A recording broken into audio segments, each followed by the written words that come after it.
احنا هنا في ارابياتا، شارع التحلية في الرياض، اكنك قاعد في مصر في الكوربة بالظبط. طلبت انا اكل مصر كتير اللي هما مشهورين بيه، شوية مشاوي وريش، كفتة، مكرونات، الصوص الابيض والاحمر، وسمبوسة وملوخية وممبار. ونبدأ بقى بالريش. طعم الريش عندهم حلو قوي واللحمة ناعمة. نخش بقى على الكفتة، طعمها خطير قوي وجامد جدا. تعالى بقى نجرب المكرونة بالصوص الأحمر بالسجق دي. طعمها والله بجد دي مكرونة تيتا.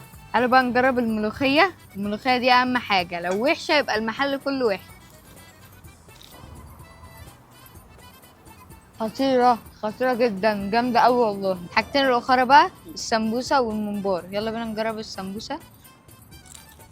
ودي بقى سمبوسة بالجبنة والزعتر، طعمها مختلف جدا عن اللي احنا بناكلها، والحشو بتاعها مليان جدا وحلو قوي. والممبار اهون، ندوق. نصيحة مني ليكو، لازم تجربوا ارابياتا في شارع التحلية في الرياض. سلام.